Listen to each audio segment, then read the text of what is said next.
Welcome back to class where we've been discussing on various concepts, key topics in global trade and politics. And today we'll be talking on trade agreements and negotiation.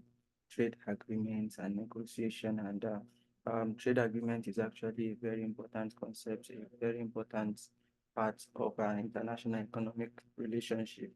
And it regulates commerce and reduce barriers and also promotes cooperation among nations.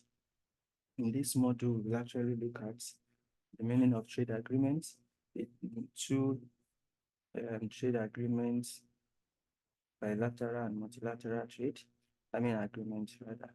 And we look at the contrasting philosophies of free trade and fair trade, negotiation techniques, and also the dynamics of trade war.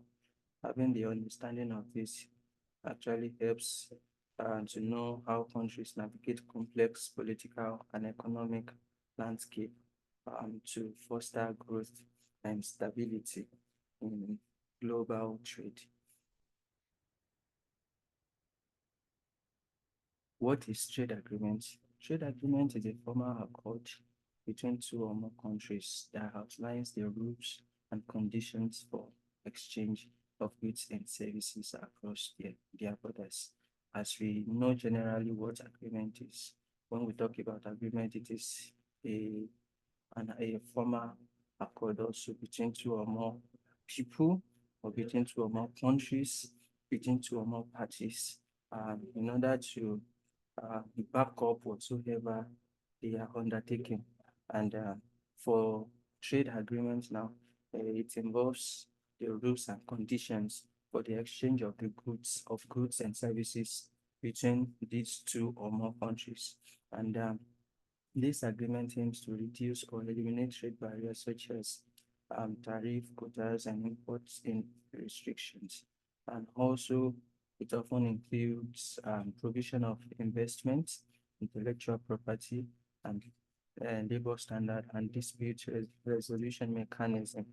And this makes it very, very important. Just like I said, we'll be discussing two forms of trade agreement, and this is the bilateral and multilateral.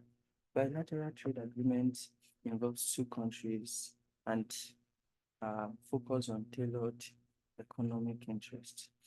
They're actually simpler and faster to negotiate because it's actually between two countries, allowing for flexibility and strategic alliances.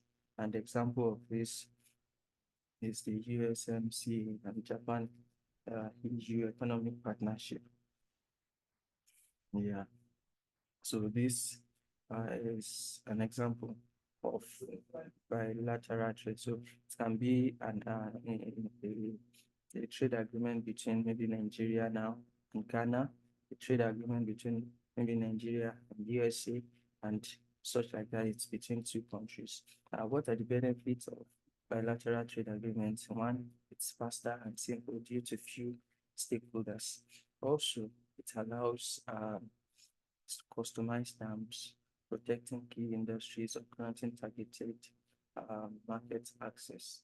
It also strengthens strategic alliance, enhancing diplomatic or security ties. And finally, it serves as testing ground for broader multilateral agreement. Moving to multilateral trade agreement, it's actually a trade agreement between three or more countries, and these agreements promote broader integration with standardized rules, and they're actually complex and time-consuming because it entails more countries, and but it enhances market access and conflict prevention. And the example of this is the WTO agreement and the AFCFTA. Benefit of multilateral trade. Benefit of multilateral trade. Firm can trade more freely with a larger number of countries and under unified rule. Also, it reduces the complexity of dealing with multiple different bilateral rules. And custom procedures. It also promotes a level playing field, particularly for smaller economies when coupled with technical support. And lastly, it encourages peaceful resolution of dispute through legal and diplomatic channels. Looking at the two philosophies of free trade and fair trade, what do we mean by this two? We just look at it briefly. Free trade advocates for minimal barrier and government interference, promoting efficiency and market expansion. When we talk about free trade, it advocates for um, putting a smaller barrier, minimal barrier, and also allowing government interference in trade, which promote efficiency and market expansion, and the benefit include lower price and increased investment. However, it is criticized for job loss and inequality. And for fair trade, it actually focuses on ethics, sustainability, and equitable benefit for marginalized producers, and it supports fair wage and environmental care, but also faces criticism like higher um, consumer cost and limited scale. Um, Also, in trying to do trade, it is important to look into negotiation, because if you will I have a trade agreement, negotiation is also part, and it is very, very important. So what is negotiation? Negotiation is in the context of international trade, is a process by which countries deliberate, compromise, and reach consensus on terms of a trade agreement or resolve trade disputes.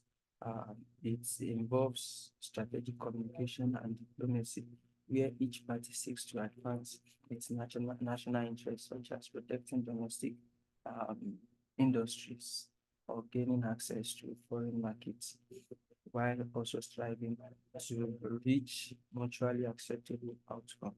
And this is actually a deliberate uh, means of reaching an agreement.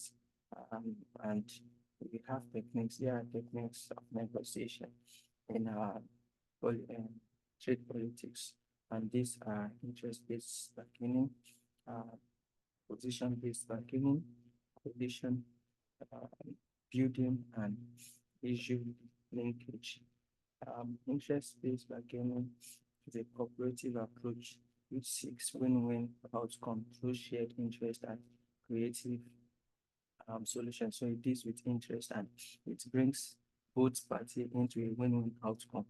And for position-based bargaining, it's an adversarial method with fixed demand, aiming for maximum gain, often leading to zero-sum results. And then for coalition building, um, there is this opportunity for countries to form alliance to increase leverage and share expertise in negotiation. So this is a form of coming together. It's a coming together of countries to form alliance and to increase leverage and also share expertise in negotiation. And lastly, the issue linkage. This is connecting multiple topics to create trade-off and expand negotiation possibility. These are the four negotiation techniques that we have in trade politics. Other ones uh, are those are major. Other ones are the package deal, use of experts and data, where technical analysis are employed in negotiation to inform decision and enhance credibility. Also, we have a strategic delay and deadlines, and lastly, we have the public opinion and media. For this one, media can be used by governments in negotiation to shaping narratives to build domestic and national support and limit political backlash. Also, in trade agreements, there is what is known as trade war and retaliation. Uh, what is trade war? It actually refers to an economic conflict that arises when countries impose trade barriers such as tariff, quotas, or embargoes against each other in a retaliatory circle.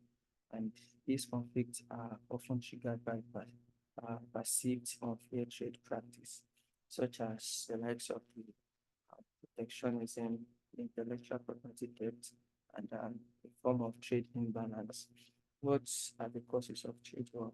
We have trade imbalance, protection of domestic industries, national security concerns, allegations of currency manipulation and hybrid debt, and lastly, political rivalries. These are the causes of trade war. And the forms of retaliation. We have different forms. We have the tariff retaliation, non-tariff barrier, export restriction, and subsidies to domestic uh, industries. So these are the forms of retaliation. That is a form of trying to retaliate on what country has done, the practice of its like protectionism, intellectual theft, and trade imbalance, as we've seen as causes. The consequences of trade war uh, can be seen in two phases, and this is economic consequence and political consequences. For economic consequences, disrupted global chain. So there will be a disrupted global chain. Also, there will be higher cost and reduced trade volume. Also, it leads to investors' uncertainty. And for political consequences, it results in a strained diplomatic relation, a rise of nationalism and populism, and lastly, it leads to weakened multilateral institutions. And a case study of this is the US-China trade war between 2018 and 2020, um, which exemplifies this impact with billions in losses and disrupted supply chains, and also an increased consumer price despite attempting to boost domestic manufacturing.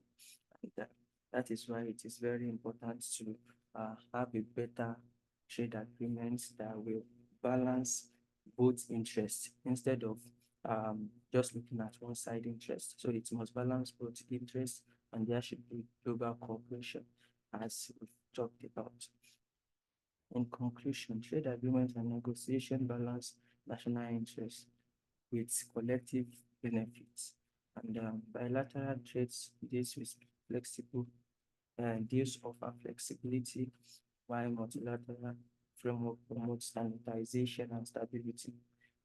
Also, free trade versus fair trade debate highlight efficiency versus equity, and the negotiation techniques that we've discussed and trade wars review the diplomatic and strategic challenges involved.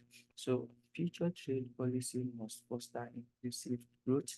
So there is need to look at the aspect of inclusive growth, mitigation of conflicts, and adaptation to emerging issues like digital trade and climate change for the resilient global trading system. Next module, we'll look into globalization and its discontent. Thank you.